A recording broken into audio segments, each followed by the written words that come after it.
Hola, este episodio llega a usted gracias a Ascenda, el complemento nutricional ideal que te apoya y acompaña a tus hijos durante su crecimiento físico y su desarrollo mental. Doctor, disculpe la hora, es que tengo el niño. Doctor, disculpe la hora, pero... Disculpe la hora, pero es que el niño... Hola, espero que todos estén bien. Gracias por escuchar un episodio nuevo de Doctor Disculpe la Hora, el podcast que trata de educar y llevar luz a padres, madres, abuelos, abuelas y a todos aquellos que están involucrados en el cuidado de los niños en casa y fuera de casa. Hoy, como siempre, me acompaña mi colega y socio, el doctor Daniel Ariza. Hola, Dani. ¿Qué tal? Todo bien. Y particularmente ya entramos en esa época del año donde las consultas por virus respiratorios son bastante frecuentes. Entramos a esa época del año donde los niños empiezan a enfermarse con principalmente moco, fiebre, lo que se le diría como una gripe mala, entre paréntesis. Pero la verdad es que la razón de eso es que los virus respiratorios empiezan a circular y con mayor frecuencia. En esta época del año esperamos brotes y un comportamiento un poco agresivo de virus como la influenza, el virus sincitial. Yo no diría que esperamos, ya lo tenemos. Bueno, lo tenemos encima ya. Y la verdad es que con este episodio, a veces nosotros lo hablamos todos los años, nos dice, bueno, todos los años hay que recalcar la importancia de la vacunación, hay que recalcar la importancia de las medidas de higiene, la importancia siempre de llevar al niño cuando esté muy enfermo o presente síntomas que pueden indicar una enfermedad grave, pero queremos como traer a colación principalmente cómo deben manejarse los padres en cuanto a los virus durante esta época del año que coincide con la época escolar. Mira, yo te comentaba ahorita, yo no tengo problema con repetir todos los años cómo maneja un virus, qué es un virus, qué esperar de un virus. Pero si algo yo quisiera que los padres se llevaran de este episodio es que la próxima vez que nos pregunten algo sobre un virus, por lo menos me digan, mira, yo me siento tranquilo. Claro. Yo sé que es un virus y yo sé que los síntomas que tiene no van a pasar de ahí o no se va a complicar. Sí, no, claro. No, y realmente es llamativo porque vemos como hasta inclusive, por ejemplo, en los mismos colegios, los niños empiezan a enfermar. Y aunque uno muchas veces entienda que es un proceso viral, hay unos niños que se enferman más que otros. Sí, totalmente. Y la ansiedad de los padres es normal, la ansiedad de los profesores, de las personas que están involucradas en el cuidado de los niños, los abuelos, los tíos, etc. Y al fin y al cabo, irónicamente, termina siendo no solo una enfermedad del niño, sino de todo el núcleo familiar. Sí, pero ahí donde voy también hay un tema de prevención que no se practica mucho. Claro. Y obviamente yo sé que padres tienen responsabilidades, tienen que ir al trabajo, hay algunos que no se pueden quedar con los niños en la casa, pero era lo que hablábamos la semana pasada, antepasada. Si tu niño está enfermo, no lo mandes al colegio. Y si tú sabes que está enfermo, no lo expongas a un medio donde hay otros niños que están sanos que pueden convertirse en posibles vectores. Inclusive, hace unos pocos días tuvimos la suerte y el honor de participar en una entrevista en radio y nos preguntaban principalmente eso, o sea, ustedes como pediatras, ¿qué recomiendan cuando un niño está enfermo? ¿Qué se le dice al papá, a la mamá? Y la verdad es que vamos a aclarar todo esto dentro del episodio, pero cuando un niño cursa un proceso respiratorio, lo pertinente es esperar a la recuperación completa del niño y tratar de aislarlo del ambiente escolar mientras haya fiebre o haya la persistencia de algunos síntomas. Claro. Porque sabemos que hay necesidades de los cuidadores, de mandar al niño al colegio por el proceso de aprendizaje, quizás por razones laborales de los padres no lo pueden tener en casa con alguien, pero eso es lo que a la vez conlleva que los virus se sigan propagando dentro del ambiente escolar. Entonces, Dani, para sentarnos, vamos a hablar un poquito de los 3 principales virus o los más frecuentes que vemos en esta época, que son la influenza, Virus sincitial el virus sincitial y el rinovirus. Correcto. Estos virus hasta hace un tiempo nadie hablaba con tanta... No, hasta que empezamos contar con los resultados de los paneles respiratorios que yo nos creo que arrojaban un poquito de luz. Eso surgió a raíz de la pandemia, Sí. el uso del panel. Que también es un arma de doble filo. Claro. Por lo menos en este país es un arma de doble filo. Claro. No, y por ejemplo, es un arma de doble filo y muchas veces te ayuda, pero también te puede desayudar, porque realmente son pruebas a veces muy sensibles, son pruebas que causan confusión, son pruebas que a veces el papá te dice, ok, el niño tiene eso, y ahora es muy fuerte tú decirle no, solamente es un tratamiento como una gripe común. Yo le veo la cara a veces en el consultorio. Sí. Entonces dice, entonces, ¿cuál es el tratamiento? Nada, manejo de síntomas. Claro.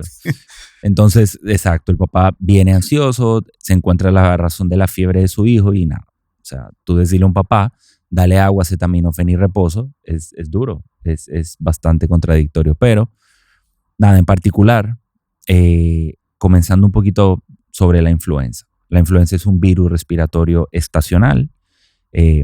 Su contagio comienza más o menos entre los meses de octubre y se expande, se extiende hasta enero, febrero. Y tiene características que la hacen muy, muy particular. Porque usualmente los síntomas son abruptos, empiezan de una manera muy, muy agresiva. Los fiebres de toda infección respiratoria. Alta, moco, claro, abundante, rinorrea, malestar general, dolor de cabeza, dolor de cuerpo, pérdida de apetito. A veces unos niños empiezan con tos, vómito. Y tiene dos cosas que son las que a uno más lo indican hacia el diagnóstico. Pero tú dices clínicamente. Exacto. Que son lo rápido que empiezan los síntomas y lo contagiosa que es. Eso es lo más importante. Hay niños que cuando empieza la temporada llegan al consultorio, nosotros los vemos con los ojitos apagados, con moco, con dolor de cuerpo o con fiebre muy alta y uno dice, bueno, puede ser. Yo no estoy enfermo, Bueno, y ya uno sospecha el diagnóstico de la influenza. Entonces, claro, lo pertinente ahí es pues uno manda a hacer la prueba.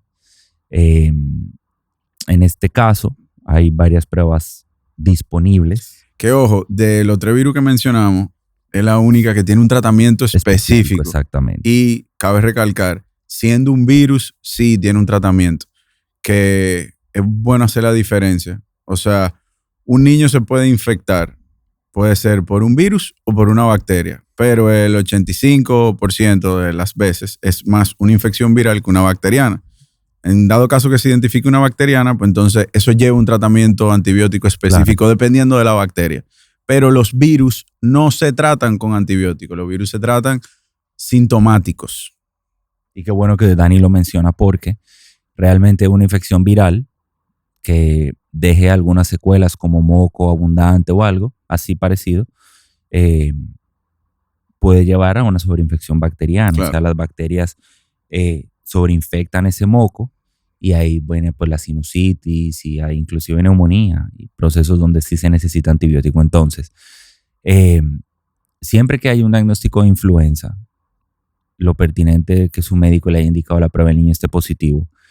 Hay tratamiento para la influenza, como Dani mencionó, que es el conocido oseltamivir, que ese es el nombre de la molécula, y es un tratamiento de 5 días. Correcto. El tratamiento debe ser administrado porque la influenza particularmente puede complicarse y se complica usualmente. Puede complicarse con una sinusitis, que es la infección e inflamación de los senos paranasales, otitis afectando el oído, puede producir neumonía y puede tener otras complicaciones severas. Yo escucho y me parece muy a veces llamativo que muchos papás van a consulta y dicen, no, yo no le pongo al niño la vacuna contra la influenza porque la influenza da y ya. Y no, realmente no. O sea, la influenza es una enfermedad que en muchos países produce muerte, sobre todo en niños menores de 6 meses. Y por eso está la importancia de la vacunación. Sí, pero ese desestime que hacen en ese momento cuando se enferma el niño y tiene 4 días prendido en fiebre, se va. Claro. Y entra la preocupación y la angustia. ¿Y qué hago? ¿Y por qué no se mejora? ¿Y dónde está la fiebre? No, y entonces ahí... Digo, perdón que te interrumpa, yo no estoy diciendo que la vacuna es la solución a que claro, no le dé el virus, porque es otra cosa. El hecho de tu vacuna, de ustedes vacunarse a los padres o vacunar a sus hijos, no quiere decir que no le vaya a dar influenza. Claro. Lo único que la carga viral es mucho menor y los síntomas no son tan agresivos. Y también tú disminuyes el riesgo de complicaciones por el mismo virus. Sí, y también hay que tener en cuenta, por ejemplo, que la misma influenza, hay dos tipos de influenza, la A y la B. Ujú. Y tanto la A y la B, la A suele ser más agresiva y contagiosa, pero la B también da muchos síntomas y necesita tratamiento también. Entonces, retomando un poquito el tema del tratamiento del oseltamivir, es importante que, porque muchas veces lo preguntan las mamás, usualmente cuando hay un niño, un enfermo en la casa, se le recomienda el tratamiento preventivo a todo el entorno familiar, Correcto. que se modifica la dosis, pero deben tomarlo para evitar el contagio. Hay veces, y últimamente me preocupa, escucho yo mamás que ya por los grupos de WhatsApp y todo, recomiendan cuando empieza la temporada de influenza o empiezan muchos niños a enfermarse, a dar el Tamiflu. Sin ni siquiera tener. Exactamente. Y eso no funciona de esa forma. Y es someter usted a su hijo a un tratamiento con un fármaco que muchas veces no es bien tolerado, puede inducir vómito, porque es muy amarga la preparación. Entonces, más que haciendo un bien, usted está complicando la situación y dando un medicamento que a la larga no va a hacer nada. No, Porque- exponiendo un sistema a un medicamento que no Totalmente. necesita. Entonces, por eso nosotros hacemos tanto hincapié en la vacunación. Todos los años la vacuna de la influenza llega. Mucha gente dice, ay, ¿por qué cada año hay una vacuna nueva? Porque el virus tiene una particularidad y es que va mutando para poder mantenerse y permanecer vivo. Él entra en un organismo y muta y va cambiando todos los años. Ese es el patrón histórico de la influenza. Que en su momento, por ejemplo, era lo que pasaba con el COVID y la gente no entendía. Repite eso, por favor. ¿Qué es lo que pasa entonces con la influenza todos los años? ¿El virus? Repitiendo. ¿Qué? El virus muta, cambia su conformación genética. Sus proteínas las cambia anualmente y por eso la vacuna hay que modificarla. Por eso todos los años hay una vacuna nueva de la influenza. Por eso nosotros exhortamos todos los años a que se vacunen nuevamente. Y hago yo el llamado, no es negocio, no es un invento, porque muchos papás así lo manifiestan también. A veces dicen, no, yo no creo en la influenza porque es muy particular que todos los años una vacuna nueva. No, es un comportamiento natural del virus. Claro. O sea, no, nosotros no recomendamos una vacuna porque sí. O sea, es una vacuna que tiene un criterio y ayuda a prevenir una enfermedad que es potencialmente grave si no se trata a tiempo. Algunos comentarios extra, por ejemplo, sobre la influenza son que, primero, si su hijo tiene influenza o su hija y el hermanito se enferma, debe recibir el tratamiento también, obligatoriamente. Y usualmente es bueno mantener al niño fuera del ambiente escolar desde que comienza la enfermedad o por lo menos desde el tratamiento, o sea, desde que inicia el tratamiento 5 días. Ya después usted lo puede reintegrar a su colegio, porque la influenza es muy contagiosa. Los niños comparten ambientes cerrados como salones de clase, a veces están en el patio pero están juntos y por ahí puede venir la infección. Quería agregar una cosa, que tú estás hablando ahorita del tratamiento. El tratamiento de la influenza tiene la particularidad que a los 3 días de haberlo iniciado, los síntomas se minimizan muchísimo. O sea, el progreso del niño sentirse bien es muy rápido. Claro. Y eso a veces engaña y le da a entender a los padres como que, ay, mira, ya se mejoró, no tengo que darle el tratamiento completo y dejan al niño con un tratamiento por la mitad.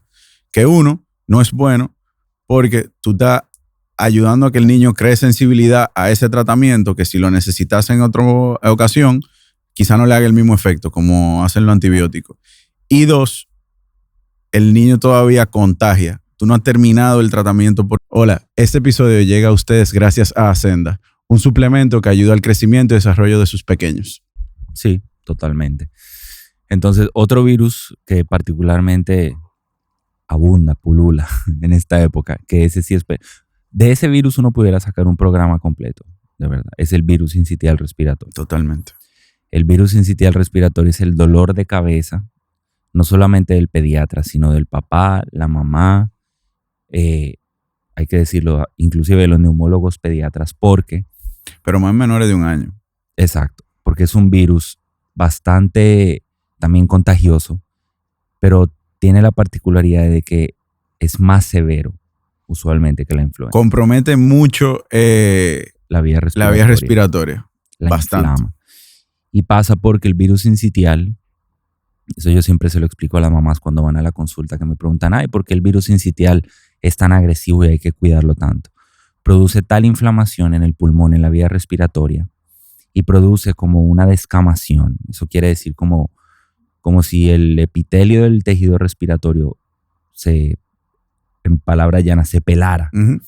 Y eso conlleva una reacción tan agresiva del pulmón que produce mucho moco, porque para los que nos escuchan, el moco protege la vía respiratoria. La tos y el moco son los dos mecanismos naturales más efectivos de proteger la vía respiratoria. Por eso a nosotros no nos gusta frenar la tos en los niños chiquitos. El problema es cuando la vía respiratoria pierde la capacidad de mover ese moco, esa secreción. Ese moco se estanca, se vuelve mucho más viscoso y eso entonces trae dificultad respiratoria. Exactamente.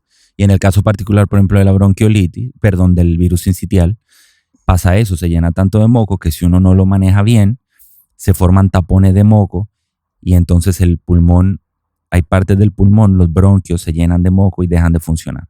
Y puede ocurrir algo que se llama telectasia, ¿sí? Entonces, el virus sincitial suele ser bastante agresivo, sobre todo en los niños menores, como dijo Dani, de 1 año, y produce un cuadro que se llama bronquiolitis. Que es la complicación del virus sincitial respiratorio. La bronquiolitis es una causa súper frecuente de consulta, es una causa muy frecuente de internamiento y particularmente en estos niños chiquitos puede producir mucha dificultad respiratoria, mucha fiebre, puede producir que la sangre no se oxigene bien, que no haya un intercambio adecuado de gases en el pulmón y eso conlleva que el niño inclusive pueda necesitar oxígeno en cánula o oxígeno por mascarilla. Esos son los criterios de ingreso. Exacto. O sea, que el niño esté desaturando, que tenga una frecuencia respiratoria mucho mayor de la que en realidad se estipula y que, que a nivel pulmonar tú veas la fatiga, claro, se vea el tiraje intercostal, si tiene sibilancia a nivel respiratorio, pues eso ya son puntos que tú tomas como signo de alarma. Tú dices, no, mire, este paciente lo tenemos que ingresar y darle tratamiento. Claro. Que ese es otro punto. El tratamiento del virus sincitial respiratorio o de la complicación, o sea, de la bronquiolitis por desaturación y compromiso a nivel respiratorio es oxígeno. Realmente. Bueno, más nada. Y ayudarlo a manejar un poco la secreción. Sí, está bien, pero tú no tienes que darle antibiótico, tú no tienes que darle esteroides, tú no tienes que darle bomba, nebulizarlo, nada de eso mejor. E irónicamente, por eso digo el dolor de cabeza del pediatra, porque es un virus que produce tantos síntomas, pero si uno revisa todas las recomendaciones de tratamiento y las guías, no hay un tratamiento específico para el virus sincitial. O dos. Y eso es lo que lo hace tan peligroso. ¿Qué te pudiera proteger a tu bebé de la infección por el virus sincitial? Las medidas de higiene. Bueno, igual que contra la influenza, el lavado de manos, la lactancia materna. La lactancia materna es excelente. Nosotros hemos tenido bebés en el consultorio que con una infección clara por virus sincitial, quizás con manifestaciones clínicas no tan llamativas, atraviesan bien la enfermedad. No llegan a una bronquiolitis, no necesitan internarse, niños chiquitos, inclusive muy bebés. No, y yo me acuerdo el respiro cuando nos enteramos, 1, que salió la vacuna del virus sincitial respiratorio. Y 2, cuando la trajeron aquí al país. Claro. Sí, porque antes uno veía esa vacuna ya afuera y uno decía, wow, ¿cuándo va a llegar aquí? Pero aquí llegó. Y es importante que las mamás, por ejemplo, que estén embarazadas y nos escuchan, las futuras madres, sepan que esa vacuna se pone durante el embarazo. Antes de las 36 semanas. Exactamente. A partir de las 28 semanas hasta las 36 es bueno que ustedes se lo planteen a su ginecólogo. Es una vacuna que de verdad puede hacer la diferencia porque el virus sincitial da mucho dolor de cabeza.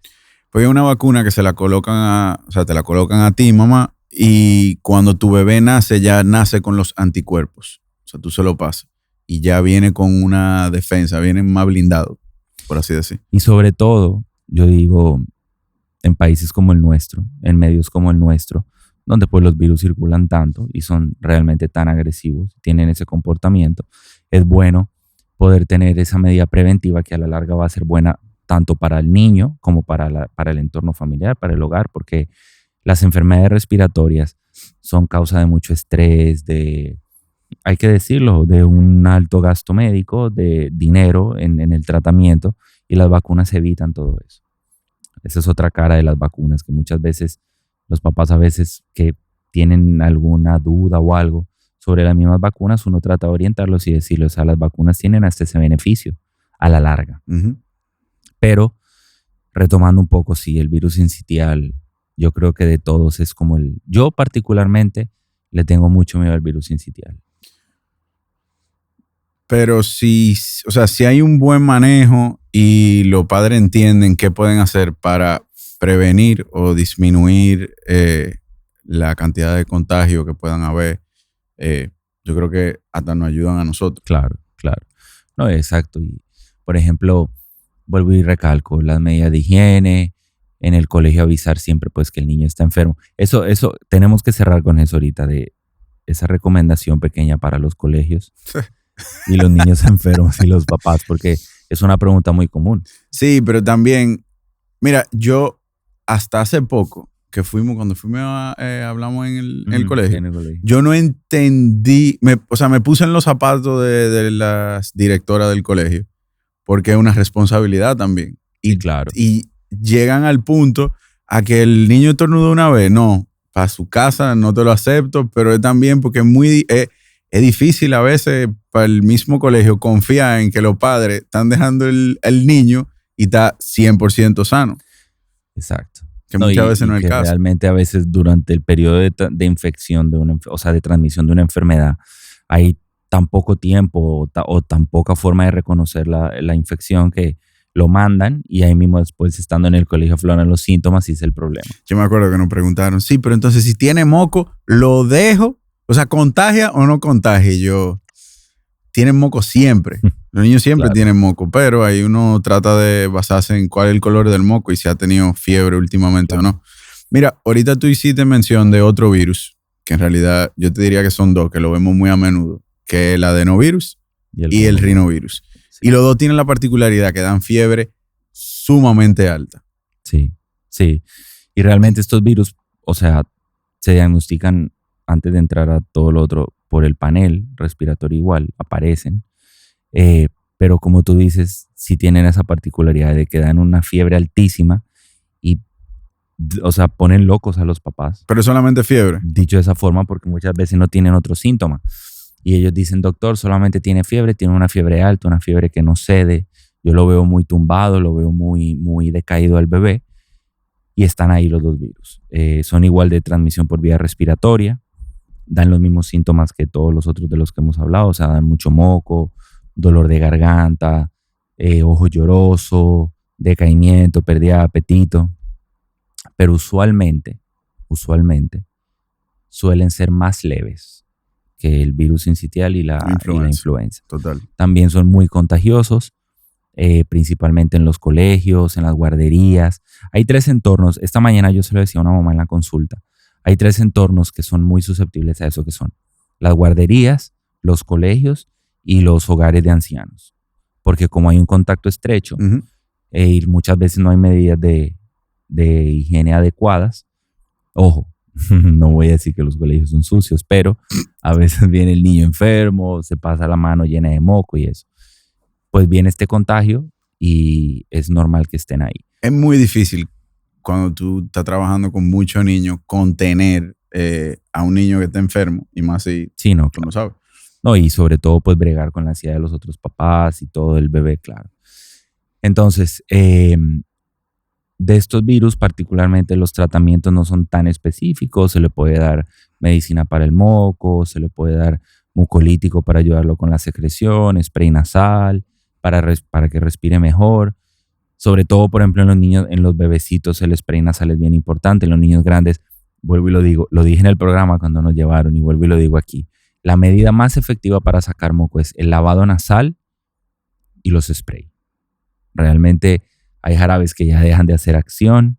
A veces está la creencia común de muchos padres. Doctor, démele un jarabe para sacarle ese moco. Los jarabes no sacan moco. No, y para la tos, que esa es otra, que podemos aprovechar ahora. Emanuel me está mirando raro. Habla de los me que siento dijo. intimidado. No, él me está haciendo caras desde atrás. ¿Está haciendo así? Sí.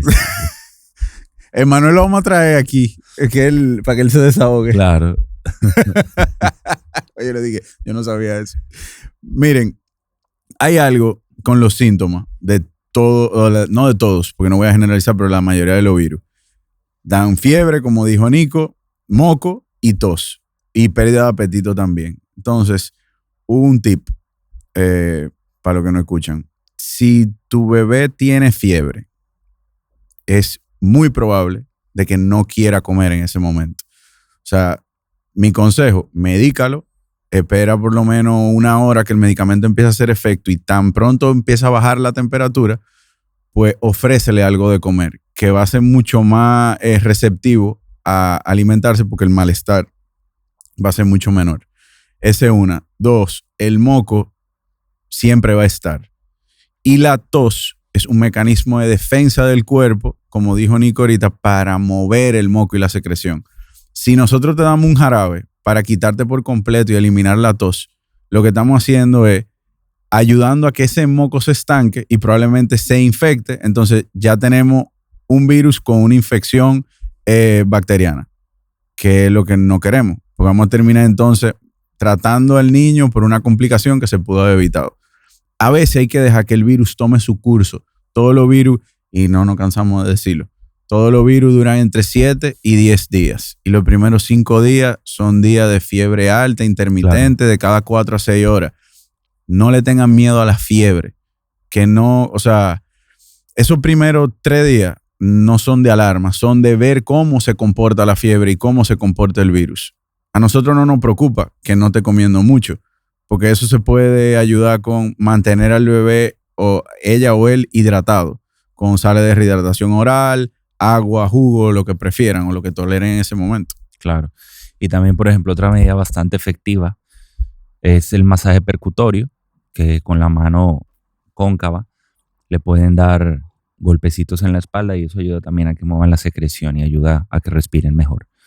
Hay muchísimas medidas, hay muchos mitos, por ejemplo, de medicina que para todos estos virus pueden utilizar en la casa. Ojo, yo no recomiendo nunca utilizar Big Vaporub en niños muy chiquitos, ni Alcanfor, ni nada por el estilo. Dile eso a los colegios. Ahora, ¿a ti no te daban un coco farito? Primero me miró raro Emanuel, ahora me miró raro Abby.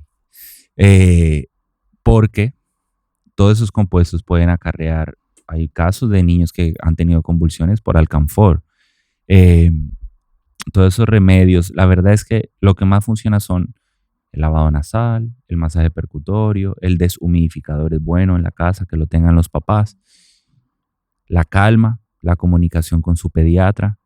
Nosotros entendemos cuando los niños están enfermos, pero también es bueno. Una vez Dani dijo aquí en un programa hace mucho tiempo, y es la verdad, cuando los niños se enferman es más que todo calmar el ansia de los papás mientras el niño se sana solo. Y es la verdad. O sea, el proceso viral suelen ser de estos virus que hemos mencionado autolimitados. O sea, tienen una ventana de infección, de síntomas, y si no se complican, el virus va a pasar. Es solamente ayudar al niño a sobrepasar ese momento incómodo con los síntomas, con la fiebre. Hay muchas veces que nos dicen, sí, ustedes lo ven fácil porque ustedes no tienen hijos. Yo los quiero ver a las 3 de la mañana.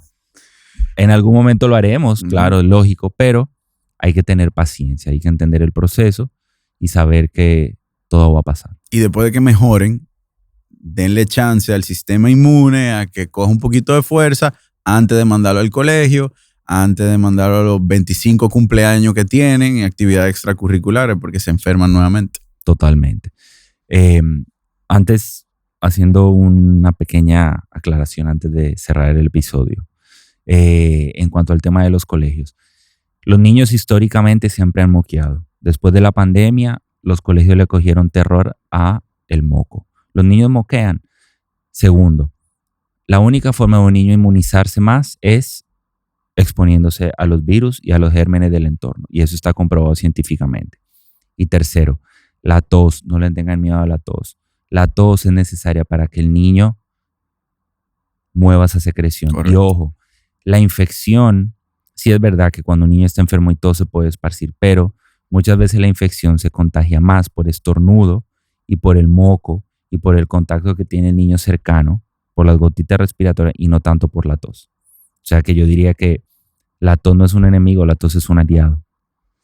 Y el hecho de, y esto va a los padres, no voy a decir nombre, pero el que le sirve el sombrero que se lo ponga, que no quieren salir de su casa o no quieren ir a la consulta por miedo a que el niño se le enferme, porque ahora o en los últimos 3, 4, 5 semanas ha habido un brote de procesos virales.